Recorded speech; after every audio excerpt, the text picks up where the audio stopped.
ইশতেহার বের করার ছিল ১ বছর আগে। শুভেন্দু অধিকারী সেই অনুযায়ী জেলায়, জেলায় বলতেও শুরু করেছিল। শুভেন্দু অধিকারীকে মানে দিল্লির নেতারা ডেকে বলল যে, "না, এখন থেকেই বলা যাবে না। এখন থেকে বলা যাবে না। আমাদের একটা বই বেরোবে, সেই বইয়ের মধ্যে ইশতেহার লেখা থাকবে। বিরোধিতা তৃণমূলের অন্যায়, অত্যাচার, অবিচার একটা পার্ট। কিন্তু তুমি ক্ষমতায় আসলে কি করবে সেটা মানুষের কাছে রেজিস্টার করার জন্য যে ব্যাপক প্রচার দরকার, সংগঠন দরকার এবং বিভিন্ন জনসভায় সেগুলোকে বড় পোস্টার ব্যানার করে হাজির করা দরকার। সেইটা কিন্তু বিজেপি করল না। সিপিএম এর থেকে তৃণমূলের শক্তি অনেক গুণ বেশি। কারণ সিপিআইএম দল কখনোই পুলিশ প্রশাসনকে বা পুরো প্রশাসনটাকে নিজের সাথে যুক্ত করেনি। একটু হলেও অটোনমি ছিল। কিন্তু এখানে তৃণমূল আর প্রশাসন এক শব্দ। তৈরি করবেন দিল্লির অনুমতি পরে যেটা সুন্দর বই আকারে বেরোবে, সেটা বই আকারেই থাকবে লাইব্রেরিতে। মানুষের মনে বা হৃদয়ে থাকবে না। ফলে এই ইশতেহার থোড়াই কোনো ইমপ্যাক্ট। একেবারে কিছুদিন আগে বিজেপি রাজ্য কমিটি ঘোষণা হচ্ছিল, আমরা দেখেছিলাম। এইবার একেবারে ভারতীয় জনতা পার্টির সংকল্প পত্র কমিটি, যে কমিটির সভাপতি হিসেবে রয়েছেন তাপস রায়, যেমনটা দেখা যাচ্ছে ইতিমধ্যে একাধিক কটাক্ষ একেবারে শাসক দলের পক্ষ থেকে উঠে আসছে যে যাকে চোর বলেছে সেই এখন সভাপতি। কি বলবেন, কিভাবে দেখছেন এই নতুন কমিটি? না মানে মানে এই দুটো রাজনৈতিক দলে যেটা হয়েছে সেটা হলো তুই কত চোর আমি কত চোর। মানে মানে তোমার কতজন চোর আছে আমার কতজন চোর আছে। এই যে রাজ্যে যে বিজেপি অ্যাপিল করতে পারছে না, বিজেপির অ্যাপিল যে মানুষের কাছে পৌঁছচ্ছে না, তার একটা বড় কারণ তো সত্যি অন্য রাজনৈতিক দল থেকে যারা আসছে তাদেরকে গুরুত্ব দেওয়া। এটা তো অস্বীকার করার উপায় নেই। কিন্তু তারপরে আমি বলব তাপস রায় তৃণমূলে থাকাকালীনই আমি বলতাম অনেক বেশি গ্রহণযোগ্য মানুষ, রাজনীতির অভিজ্ঞতা সম্পন্ন মানুষ। তারা তাপস রায়কে মাথা করে আমি মনে করি ভালোই করেছে। কারণ তাপসবাবুর সেই গুণটা আছে সবাইকে নিয়ে চলার। আর তাপসবাবুর রাজনীতির অভিজ্ঞতাও আছে। অসংখ্য নির্বাচনে লড়াই করেছেন। ফলে সেইগুলোকে মাথায় রেখে একটা রাজ্যে গ্রহণযোগ্য নির্বাচনী ইশতেহার তৈরি করতে পারবেন এটা ধারণা আমার।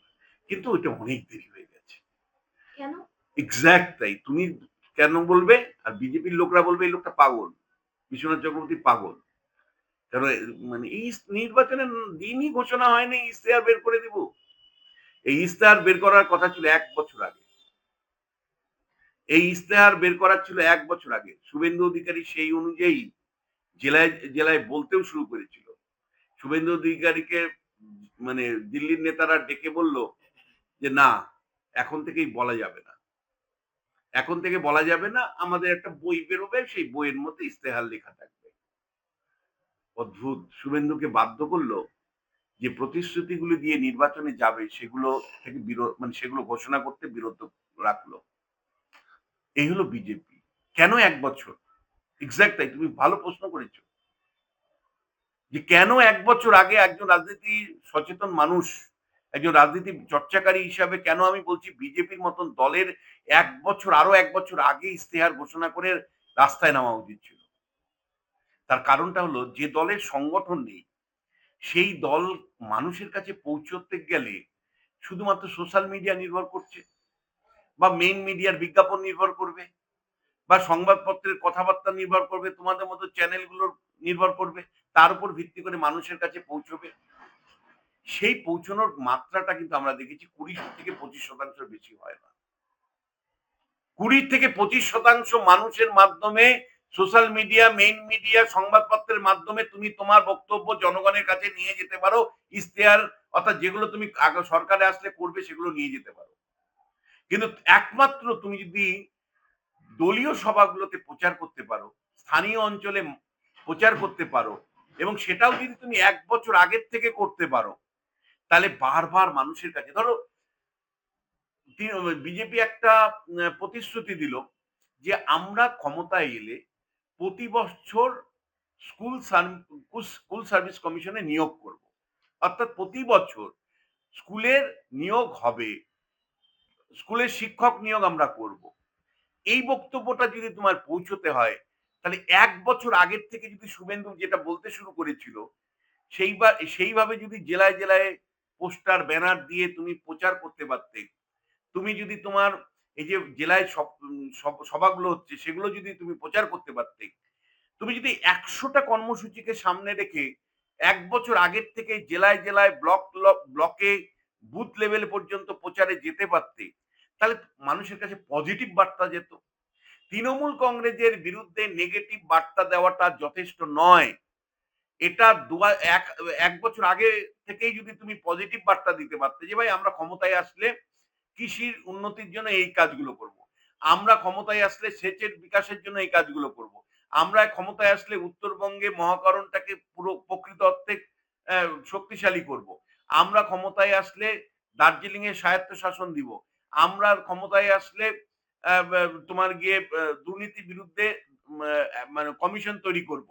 এরকম যদি তুমি পরপর যদি প্রতিশ্রুতিগুলো নিয়ে শুভেন্দুরা যেখানে জনসভা করতে যায়, যে জনসভাগুলো দিলীপ ঘোষ করতে যাচ্ছে, যে জনসভাগুলো সুকান্ত মজুমদার গত ১ বছর ধরে করছেন, সেই সভাগুলোতে যদি বড়, বড় হোর্ডিং পোস্টার আর বক্তা যদি ৫ মিনিট বলতে পারতো এই ইস্যুগুলোকে সামনে রেখে, মানুষের কানে, মানুষের মানে ব্রেনের মধ্যে প্রতিনিয়ত হিট করতো যে বিজেপি ক্ষমতায় আসলে এসএসসি প্রতি বছর নিয়োগ করবে।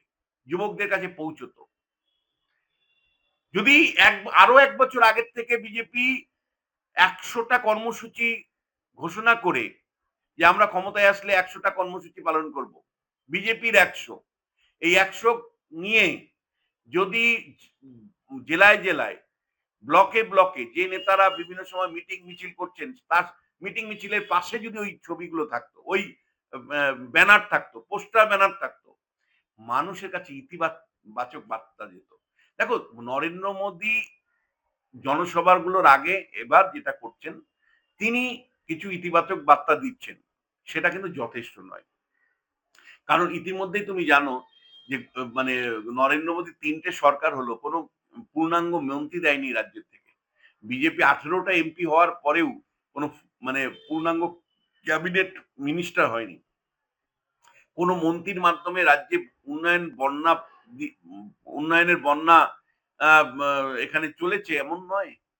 ফলে তোমাকে কিন্তু অনেক পজিটিভ জায়গা থেকে তৃণমূলের বিরোধিতা, তৃণমূলের অন্যায়, অত্যাচার, অবিচার একটা পার্ট। কিন্তু তুমি ক্ষমতায় আসলে কি করবে সেটা মানুষের কাছে রেজিস্টার করার জন্য যে ব্যাপক প্রচার দরকার, সংগঠন দরকার এবং বিভিন্ন জনসভায় সেগুলোকে বড় পোস্টার ব্যানার করে হাজির করা দরকার। সেইটা কিন্তু বিজেপি করলো না। কেন্দ্রের নেতারা বাধার জন্য পারলো না। এই যে বিজেপির রাজ্য নেতাদেরকে আমরা অনেক সময় সমালোচনা করি। এটা রাজ্য নেতাদের হাতে ছিল না। শুভেন্দু গত ১ বছর আগের থেকেই জেলায়, জেলায় বলতে শুরু করেছিল। ওকে ডেকে পাঠিয়ে বলেছে যে না এগুলো বলা যাবে না। আমাদের ইশতেহারে থাকবে। এই হলো বিজেপি দল। এই হলো বিজেপি দল। বিজেপির যারা কট্টর হিন্দুত্ববাদী তারা আমাকে সমালোচনা করবেন। আমার নামে মিন করবেন, পোস্টার করবেন। But this is BJP. আপনারা ভাবুন, মানে মস্তিষ্ক নেই।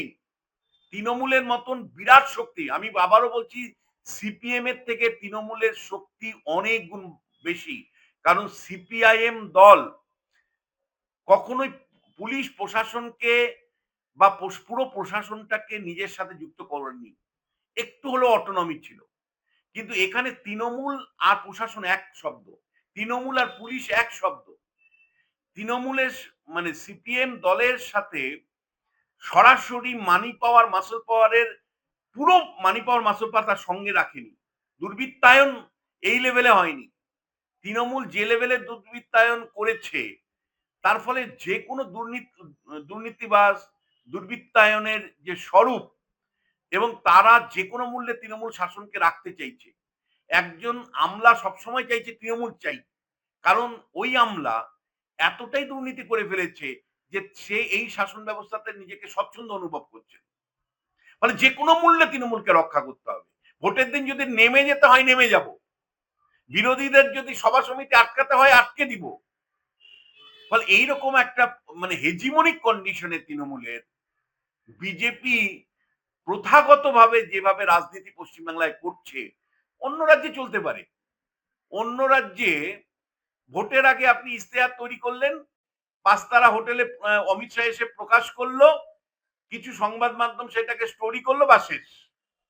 কিন্তু পশ্চিমবাংলায় কিন্তু আপনাকে যদি সত্যি ইশতেহার মানুষের কাছে নিয়ে যেতে হতো, তাহলে আরো ১ বছর আগে কি কি কর্মসূচি ক্ষমতায় এলে আপনারা করবেন, সেই প্রধান কর্মসূচিগুলো মানুষের মস্তিষ্কে রেজিস্টার্ড করতে হতো।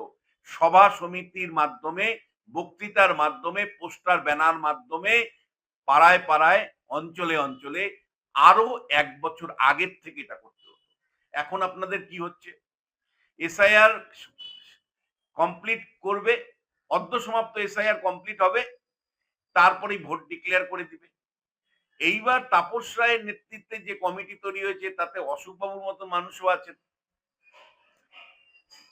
তার মধ্যে অনেক এমএলএ রাও আছে, অগ্নিমিত্রা পালের মতন ইয়েরা আছেন, এমএলএ রা আছেন।